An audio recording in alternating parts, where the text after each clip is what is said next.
Hello friends, welcome to Biovet. My name is Aman और स्वागत है आप सभी का एक और नए वीडियो में जो कि रिकॉम्बिनेंट डीएनए टेक्नोलॉजी सीरीज का कंटिन्यूएशन वीडियो है। तो आज के वीडियो में हम लोग डिस्कस करेंगे about introduction of DNA into host cell. तो दोस्तों, अगर आपको रिकॉम्बिनेंट डीएनए टेक्नोलॉजी से रिलेटेड और भी कंटेंट चाहिए तो आप मेरे चैनल पे जा सकते हैं, जिसपे एक रिकॉम्बिनेंट डीएनए टेक्नोलॉजी नाम की प्लेलिस्ट मिलेगी। उसमें आप सारे कंटेंट्स स्टेप वाइज फैशन में आपको मिल जाएंगे। तो दोस्तों, आज की वीडियो में हम लोग introduction of DNA into host cell discuss करेंगे, जो कि एक बहुत ही बेसिक टॉपिक है अगर आप रिकॉम्बिनेंट डीएनए टेक्नोलॉजी पढ़ना शुरू कर रहे हैं तो दोस्तों, अगर आप इस चैनल पर नए हो तो इस चैनल को जरूर से सब्सक्राइब करें और चलते हैं बिना टाइम वेस्ट किए वीडियो को शुरू करते हैं।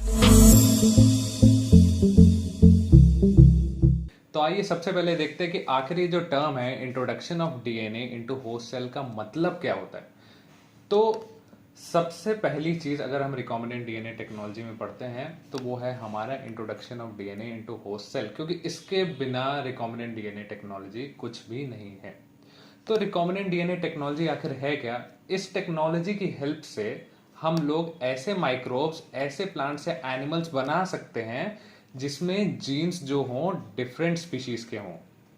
मतलब जो एक नॉर्मल माइक्रो प्लांट या एनिमल होता है उसका अपना जो जीन होता है, हम चाहते हैं कि ऐसे माइक्रोब्स, ऐसे प्लांट्स या एनिमल्स को बनाएं कि जिसके अंदर जो जीन्स हो वो किसी दूसरे स्पीशीज की हो। ओके गाइस, और बेसिकली ये जो प्रोसेस होता है इसमें क्या इन्वॉल्व होता है कि इसमें फॉरेन पीस ऑफ डीएनए, मतलब किसी और ऑर्गेनिज्म का डीएनए हम उठाएं और उसको अपने होस्ट के अंदर डाल दें। इसमें हम लोग क्या करते हैं, कोई एक दूसरे ऑर्गेनिज्म से हमने ये अपना प्लाज्मिड या डीएनए उठाया और इसको हमने इस दूसरे ऑर्गेनिज्म के अंदर डाल दिया और ये मिलके एक ट्रांसफॉर्म्ड सेल बन गया। ओके, तो ये जो जीन ऑफ इंटरेस्ट है इसको इंट्रोड्यूस करते हैं हम लोग और इस टेक्नोलॉजी को हम लोग कहते हैं रिकॉम्बिनेंट डीएनए टेक्नोलॉजी। तो अब ये आप लोगों के दिमाग में क्वेश्चन आ रहा होगा कि आखिर हम लोग ये चीज करते क्यों हैं। तो सपोज हमारे पास कोई भी किसी और ऑर्गेनिज्म का एक डीएनए है जो कि प्रोडक्ट ए प्रोड्यूस करता है और हमारे पास कोई और ऑर्गेनिज्म है जो प्रोडक्ट बी प्रोड्यूस करता है।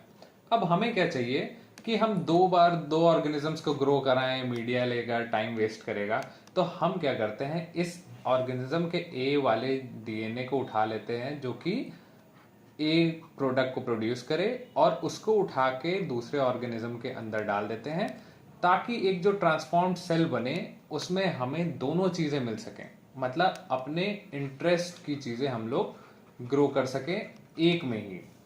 ओके गाइस, तो इसीलिए हम लोग जनरली हम लोग इसीलिए जेनेटिकली मॉडिफाई करते हैं चीजों को, चाहे वो प्लांट्स हो चाहे वो एनिमल्स हो, ताकि हमारा ईल्ड और हमारा ही बेनिफिट मैक्सिमम टू मैक्सिमम हो। तो अब हम लोग देखते हैं कि आखिर हम लोग जो इंट्रोडक्शन है हमारा डीएनए का वो बैक्टीरियल सेल्स में कैसे करते हैं। तो इससे पहले एक स्मॉल ओवरव्यू दे दूं कि हम लोग तीन डिफरेंट टाइप ऑफ सेल्स में हम लोग इंट्रोडक्शन करते हैं। सबसे पहला हमारा है बैक्टीरियल सेल, दूसरा है हमारा प्लांट सेल और तीसरा है हमारा एनिमल सेल। तो आज हम लोग स्पेशली पढ़ेंगे बैक्टीरियल सेल्स के बारे में कि आखिर बैक्टीरियल सेल्स में हम लोग डीएनए अपने रिक्वायर्ड, जैसा हमारा हमें जरूरत है वैसे डीएनए को हम लोग कैसे इंसर्ट कर सकते हैं। तो सबसे पहली चीज, सबसे पहला जो टर्म होता है, लोग अक्सर कंफ्यूज होते हैं कि आखिर ट्रांसफॉर्मेशन क्या होता है। ओके, तो ट्रांसफॉर्मेशन वो प्रोसेस होता है जिससे बैक्टीरियल सेल्स अपने अंदर डीएनए को ले लें। सपोज ये है हमारा बैक्टीरिया, ये है हमारा डीएनए। हम इस डीएनए को अंदर जब बैक्टीरिया के डालें तो जिस प्रोसेस से ये जो डीएनए बैक्टीरिया सेल के अंदर जाता है उस प्रोसेस को कहते हैं हम लोग ट्रांसफॉर्मेशन। ठीक है गाइस, बहुत ही सिंपल है। और जनरली दो डिफरेंट मेथड्स होते हैं बैक्टीरिया को ट्रांसफॉर्म करने के, मतलब बैक्टीरिया के अंदर डीएनए को डालने के दो डिफरेंट मेथड्स होते हैं। हमारा सबसे पहला मेथड है केमिकल ट्रांसफॉर्मेशन और दूसरा मेथड है हमारा इलेक्ट्रोपोरेशन। तो चलिए दोस्तों, इन दोनों टेक्निक्स के बारे में हम लोग एक एक करके डिस्कस करें। तो अब देखते हैं कि आखिर केमिकल ट्रांसफॉर्मेशन मेथड होता क्या है। तो जैसा कि नाम सजेस्ट करता है, केमिकल ट्रांसफॉर्मेशन मतलब केमिकल्स का यूज करके हम बैक्टीरियल सेल को ट्रांसफॉर्म करें, उसके अंदर चेंजेस लेके आए। तो सबसे पहला टर्म जो आता है वो है आखिर कॉम्पिटेंट क्या होता है। तो ऐसे बैक्टीरिया जो कि डीएनए को अपने अंदर ले सके, उन बैक्टीरिया को हम लोग कहते हैं कॉम्पिटेंट बैक्टीरिया। जनरली बैक्टीरिया जो होता है, अगर हम उसके अंदर अपना डीएनए डालना चाहें तो वो अंदर नहीं जा सकता, लेकिन उसको करने से पहले हमें बैक्टीरिया को क्या बनाना होगा, हमें बैक्टीरिया को कॉम्पिटेंट बनाना होगा।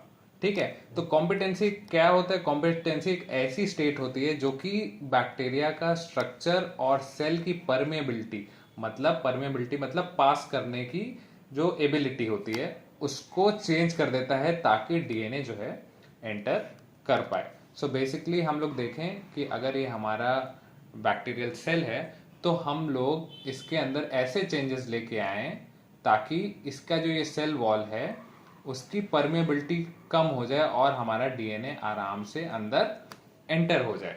तो हमें सबसे पहला काम क्या करना है, इस सेल को कॉम्पिटेंट बनाना है। और इस केमिकल ट्रांसफॉर्मेशन मेथड में हम लोग चीज क्या क्या यूज करते हैं, जो केमिकल्स यूज करते हैं वो है CaCl2 और हीट शॉक ट्रीटमेंट यूज करते हैं। ओके, तो इसका प्रोसेस क्या है? प्रोसेस ये मेंशन किया गया है कि बैक्टीरिया को हम लोग सबसे पहले इंक्यूबेट करते हैं with DNA on ice cold salt solution, और फिर जिसमें CaCl2 होता है, और एक ब्रीफ हीट शॉक ट्रीटमेंट देते हैं 42 डिग्री सेल्सियस का। यहाँ डायग्राम से हम लोग प्रैक्टिकली इस चीज को समझने की कोशिश करते हैं। हमारा ये जो बैक्टीरियल सेल है इसमें ग्रो हुआ और फिर इसको अलग बाहर निकाल दिया गया, इसको आइस पर, ठंडे आइस पर इसको चिल किया और फिर अलग अलग ट्यूब्स में इसको निकाल लिया।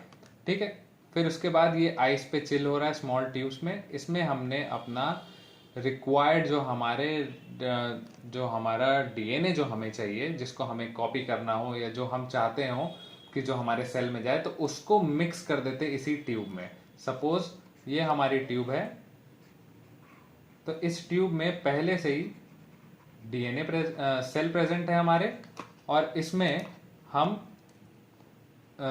अपने वो भी ऐड कर दे रहे हैं, डीएनए सेल्स भी प्रेजेंट है और हमारा रिक्वायर्ड डीएनए भी हमने इसमें ऐड कर दिया, और ये आइस पर चिल होते रहता है। तो फिर इसको अचानक एक short moment of heat shock हमने दिया। हीट शॉक मतलब 42 डिग्री सेंटीग्रेड का, सडनली फ्रॉम आइस हमने 42 डिग्री सेंटीग्रेड के वाटर उसमें हॉट वाटर में हमने ट्रांसफॉर्म कर दिया, और फिर जैसे ही इसको हमने यहाँ से उठा के इसमें डाला, उसके बाद हम इसे फिर ग्रो करा देते हैं। तो जनरली होता क्या है कि CaCl2 और हीट शॉक के हेल्प से जो डीएनए होता है हमारा, ये जो डीएनए है ये सेल्स के अंदर चला जाता है। ये मेथड अभी भी एकदम क्लियरली अंडरस्टूड नहीं है कि आखिर ये मेथड कैसे वर्क करता है, लेकिन बहुत ही हाई एफिशिएंसी है इस मेथड की। तो आइए देखते हैं कि आखिर दूसरा जो मेथड है बैक्टीरिया को ट्रांसफॉर्म करने का, जिसका नाम है इलेक्ट्रोपोरेशन, वो क्या होता है। तो जैसा कि नाम सजेस्ट करता है, इलेक्ट्रोपोरेशन बना है फ्रॉम 2 वर्ड्स, इलेक्ट्रो एंड पोरेशन। तो ऐसी कॉम्पिटेंसी की स्टेट जिसको हम लोग थ्रू इलेक्ट्रिकल पल्स के थ्रू लेके आते हैं, उस कॉम्पिटेंसी के स्टेट को हम लोग कहते हैं इलेक्ट्रोपोरेशन। ओके गाइस, तो इसमें क्या करते हैं इलेक्ट्रोपोरेशन, जैसे कि नाम है, इलेक्ट्रो मतलब इलेक्ट्रिसिटी का यूज करना और पोरेशन मतलब पोर्स बनाना। तो हम लोग इसमें short pulse of electric charge देते हैं, जिससे हम लोग डीएनए का फैसिलिटेशन कर सकते हैं, ताकि शॉर्ट पल्स हम लोग उस बैक्टीरियल सेल को दें और उस शॉर्ट पल्स से बैक्टीरियल सेल डीएनए को अपने अंदर लेने लगे। एक तरीके से हम लोग बैक्टीरिया को करंट देते हैं, शॉक लगाते हैं।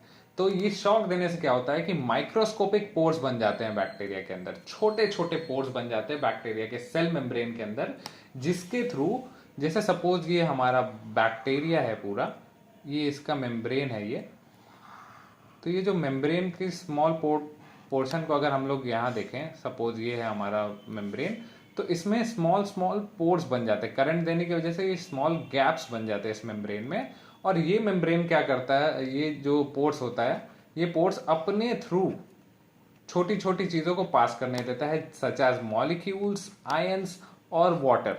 तो इसी पोर्स के थ्रू हमारा डीएनए भी सेल के अंदर इनटेक हो जाता है। यहाँ हम लोग डायग्राम से देख सकते हैं, इलेक्ट्रोकॉम्पिटेंट सेल है, हमने इसको इंक्यूबेट किया, ये हमारा डीएनए जो हम अंदर डालना चाहते हैं, तो इसको एक इलेक्ट्रिक शॉक दिया, इलेक्ट्रिक पल्स दिया हमने, और इलेक्ट्रिक पल्स के देते ही यहाँ पोर्स बन गया और ये डीएनए जो है सेल के अंदर चला गया, और फाइनली हमें एक रिकॉम्बिनेंट सेल मिल गया। और केमिकल ट्रांसफॉर्मेशन हमने ऊपर पढ़ा था, केमिकली कॉम्पिटेंट सेल लिया हमने, CaCl2 का यूज किया और हीट शॉक ट्रीटमेंट किया, जिसकी वजह से ये डीएनए भी अंदर आ गया और हमें एंड में एक रिकॉम्बिनेंट सेल मिला। तो दोस्तों आज की वीडियो में बस इतना ही। अगली वीडियो में हम लोग डिस्कस करेंगे कि आखिर हम लोग प्लांट सेल्स को कैसे चेंज कर सकते हैं और प्लांट सेल्स में कैसे हम लोग अपने डीएनए को अंदर डाल सकते हैं। तो होप सो दोस्तों आपको ये वीडियो जरूर पसंद आई होगी।